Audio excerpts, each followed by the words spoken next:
অন্য কোনো নেতা মহিলা সম্পর্কে, মুখ্যমন্ত্রী সম্পর্কে কোনো রকম কথা না বলতে পারেন। সম্প্রতি মমতা বন্দ্যোপাধ্যায় সম্পর্কে দিলীপ ঘোষ এমন মন্তব্য করেন যা ঘিরে জোর শোরগোল পড়ে যায়। কমিশনে গিয়ে নালিশ করে তৃণমূল। সেই মন্তব্যের প্রেক্ষিতে দিলীপ ঘোষকে কড়া বার্তা দিল কমিশন।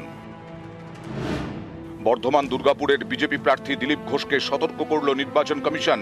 কমিশনের মতে অত্যন্ত নিম্নমানের মন্তব্য করেছেন দিলীপ ঘোষ।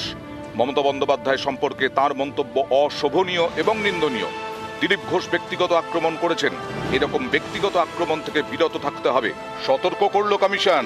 তারপরেও দিলীপ ঘোষ যেন ভাঙবো তবু মচকাবো না। আমিও এই কথা বলেছি, আগামী দিনে আমি ভাষা যাতে ঠিক হয় সে সতর্কতা। আমিও কমপ্লেন করেছি এখানে আমার বিরুদ্ধে প্রার্থী যে ধরনের শব্দ ব্যবহার করেছেন। আমিও দেখতে চাই ইলেকশন কমিশন তাকে শোকজ করে কিনা, নাহলে ভাববো এগুলো একতরফা হচ্ছে। এই বিতর্কের সূত্রপাত গত 26শে মার্চ দিলীপ ঘোষের এই মন্তব্য ঘিরে।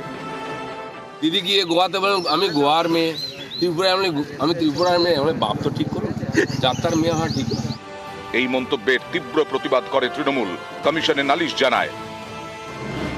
দাবি করে লোকসভা ভোটে দিলীপ ঘোষের প্রার্থীপদ খারিজ করতে হবে।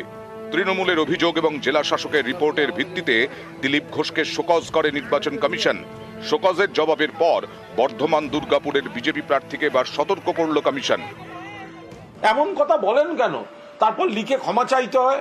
আমরা বলেছিলাম শুধু শোকজ করবেন না, তারপরে পদক্ষেপ নিন, নয় প্রচার প্রক্রিয়া থেকে বাদ দিন, তাতেও যদি উত্তর না দেয় প্রার্থীপদ থেকে বাদ দেওয়া যায় কিনা দেখুন ইত্যাদি। তো অন্তত সেন্সারটুকু করেছেন বলে একটা বার্তা দিয়েছেন। সতর্ক হওয়া উচিত, মান সম্মান থাকলে সতর্ক হওয়া উচিত। অবান্তর কথা উনি বারে বারে বলেন। উনি নিজে একটা ভোটের প্রার্থী হয়েছেন একটা জায়গায়, আর এটা মনে রাখুন যে ওনাকে পুরনো ক্ষেত্র থেকে সরিয়ে দিয়েছে। কেন সরিয়ে দিয়েছে, কি জন্যে সরিয়ে দিয়েছে, সে বিষয়ে উনি ওইগুলো চিন্তা করুন। কমিশন বলেছে যে সতর্ক করে দিয়েছে। এরপর আমরা দেখব কমিশন সতর্কতা তিনি অবলম্বন না করে এইসব বললে আমরা পরের পদক্ষেপ কি নেব সেটা দেখতে পাবেন।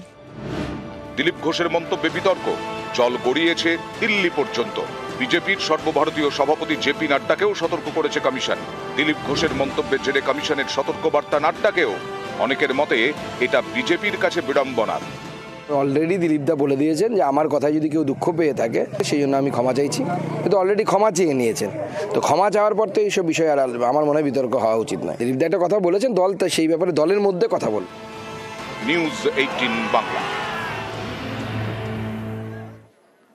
গত শনিবারই শেখ